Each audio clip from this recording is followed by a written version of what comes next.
I decided that I needed to go visit Jasmine, so I drive 14 hours and I stop for 4 hours in her hometown.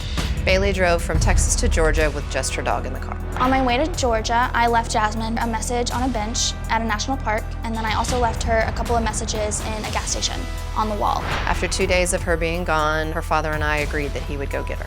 When he found her, he said that Bailey had spilled milk in her car, she'd been sleeping with the windows open, and her dog had been sick in the car. Bailey wanted to move to Georgia, and she only had $10 to her name. Bailey refused to come home. My dad and his girlfriend pretended to be nice to me. And when I let my guard down, I am flipped and thrown into a chokehold and restrained. I fought like hell. My bra came unhooked. And he was like, if you don't comply, I'm dropping your dog off on the side of the road. And I had 9-1, and I had one more one to get, and he grabbed it. And he was like, do you want me to drop her off? And I was like, no, I promise I won't do anything. He was like, exactly. When Bailey got home, we were making doctor's appointments for her. We took away the car, and within 2 days of being home, she tried to leave again. I want to be with Jasmine. I just don't want to have this subliminal love anymore. It is so exhausting. My brain is fried. I need to meet her face to face. So she drove, what, 14 hours? Yes, straight. To get there. And you got her, you stopped it and got her back. And of course, she sends a message to Jasmine and says, I'm here if you want to meet me. Correct. And Jasmine's like, no, I do not.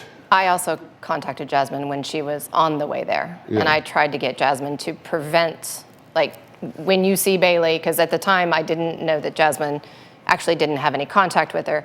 And I sent her a message through Twitter and I said, please let me know my child's alive, because she turned off her phone. Mm-hmm. So there was about 14 hours where I didn't know if she was alive or not, because she was driving and she hadn't slept in 3 days. Right. And when she turned off her phone, I couldn't keep track of her.